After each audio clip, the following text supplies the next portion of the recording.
At the first light of dawn on November 3, 2025, the islands of the eastern Philippines stirred under a sky so serene it bordered on holy. The air hung motionless. The sea gleamed like polished silver. Fishermen eased their boats into the whispering surf. Children darted through alleyways in gleeful pursuit. Radios crooned tender love songs amid the pulse of daily life. No one suspected that hundreds of miles away the Pacific concealed a deadly secret. A modest vortex of clouds, quiet and unassuming at first, spun ever faster. Each turn siphoned more heat, more fury, more raw power from the depths below. By mid-morning, satellite feeds confirmed the worst. Typhoon Tino, known globally as Kalmaegi, was no mere tempest.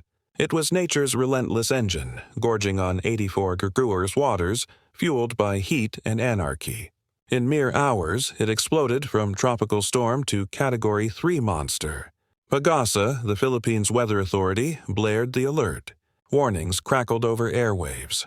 Brace for ruinous winds. Flee the coastlines. For eastern Visayas, it was a chilling echo. Tino's path slashed straight toward eastern Samar and Leyte, retracing the scar left by Super Typhoon Haiyan, Yolanda, 12 years prior. Late afternoon brought the vanguard winds. Salt thickened the air. The sky bled from soft blue to gunmetal gray. Boats scrambled for harbor.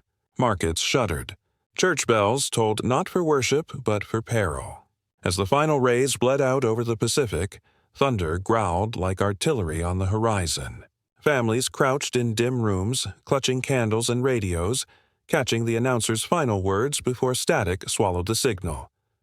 Typhoon. Tino is intensifying. Landfall tonight. Then the rain began, gentle, then relentless, then apocalyptic. For millions, this night was no routine deluge. It was a crucible of grit, memory, and unbreakable will. Sometimes the heavens don't merely darken, they remember. Far across the Pacific, the beast that became Typhoon Tino was no longer a cloud swirl. It breathed. At dawn on November 3, 2025, satellite snapped its first razor-sharp eye, small, vicious, tightening fast. Pagasa and the Joint Typhoon Warning Center stared in stunned silence. In 12 hours, winds leaped from 60 mep to over 95 knots. Pressure plummeted. The ocean gorged it. Sea surface temperatures lingered at 84 Chikrekurnik, 2 degrees above normal, a cauldron for detonation. Warm air rocketed upward, birthing thunderheads towering 40,000 feet.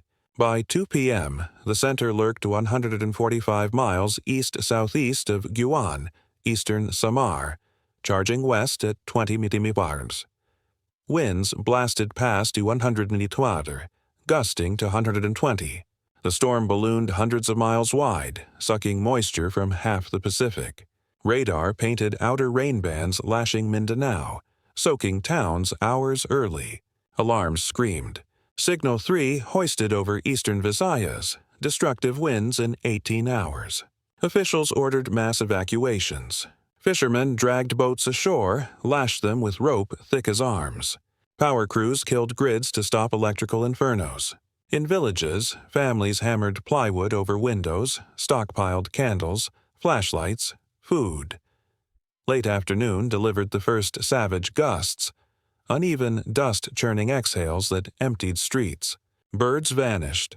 The air crackled with unseen voltage. Then the rain, dense, blinding, merciless. Temperatures plunged. Noon's 80 felt like 70 by dusk, a frigid hush before annihilation. By nightfall, Tino was a Category 3 hurricane-equivalent typhoon, winds savage enough to rip roofs from concrete. Radar revealed a flawless, lethal spiral aimed at eastern Samar, Leyte, Dinagat Islands. The nation teetered. For Haiyan survivors, this was no storm. It was a specter riding the gale. Midnight, November 3, 2025. The Pacific transformed into a battering wall. Winds struck first, shrieking through coconut groves like fighter jets. Rain slashed sideways, endless, punishing. Then, as Tino's eye thundered ashore near Guiuan, The sea itself surged inland. Sustained 150 mph winds, gusts spiking 130, shredded the night. Corrugated iron peeled from roofs and whirled like shuriken. Cars tumbled end over end. Power lines detonated in cobalt arcs, strobing the carnage.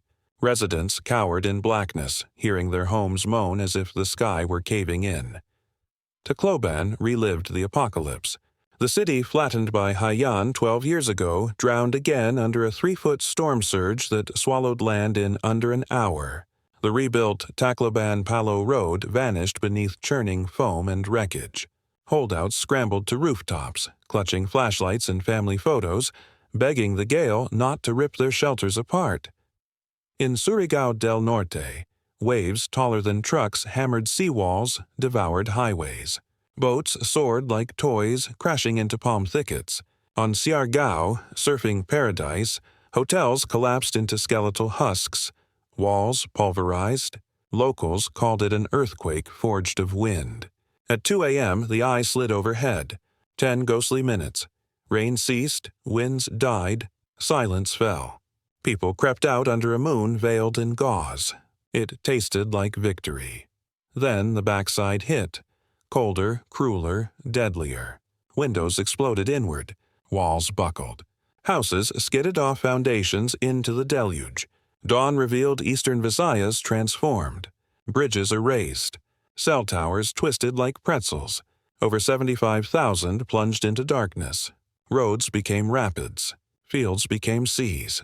From Samar to Leyte to Dinagat, one question hung in the hush. How much more can we endure? Dawn, November 4th. Tino marched west, but its pall lingered. Winds gone, silence heavier than thunder. From helicopters, rescuers beheld apocalypse. Coastlines obliterated, towns marooned. Thousands of roofs peeled open like tin cans. Soldiers moved first. AFP convoys roared in before sunrise, headlights carving through mist. They waded chest deep to reach trapped families hoisting children overhead, guiding elders through shattered streets. Rescue boats knifed flooded barrios where homes stood as skeletal frames. Walls strewn like confetti in mud. In Dinagat Islands, Coast Guard choppers plucked 1,000 offshore miners from capsized barges. Engine roars replaced wind howls. Volunteers flooded in with food, clothes, medicine. DSWD unleashed 100,000 relief packs. Mayors commandeered fishing boats as ferries. Doctors stitched wounds by flashlight. Teens slogged waist-deep with crates. Church kitchens ladled hot meals to the starving. Beyond cities, Leyte's rice paddies, region's lifeblood, lay drowned under 3 feet of sludge. Farmers stared at vanished harvests. Officials pegged 30% crop loss, a gut punch echoing months. One knelt in his former field, voice soft. We beat the storm. Now we beat what's left. In Cebu and Bohol, lingering rain bands flooded roads. Hundreds bedded down at ferry piers. Airports dark, power out, communities cut off. Yet, amid rubble, something fiercer than terror. Unity. Neighbors divided rice. Strangers shared blankets. Youth led elders through blacked-out lanes. When all else crumbled, the Filipino soul stood tall. Survival here isn't just outlasting the gale, it's rising after. By sunrise, November 5th, winds eased, floods retreated, and the nation's response roared to life, proof of lessons etched by Haiyan. Military trucks thundered Samar and Leyte highways with water, food, meds. Air Force helos dropped crews into villages severed by collapsed bridges and mud rivers. Manila's command hubs blazed with maps, satellite feeds, live radio, a coordination once unthinkable. Storms once birthed chaos. Now they met order. President Marcos Jr. had triggered nationwide alerts 48 hours pre-landfall, sparking evacuations across every coast. Move before the storm saved countless. In Butuan, crews bulldozed overnight landslides, reopening arteries for medics. In Surigao del Norte, fishermen, students, clergy formed human chains, passing aid truck to boat, leaving no belly empty. Red Cross and radio networks delivered real-time lifelines to remotest barrios.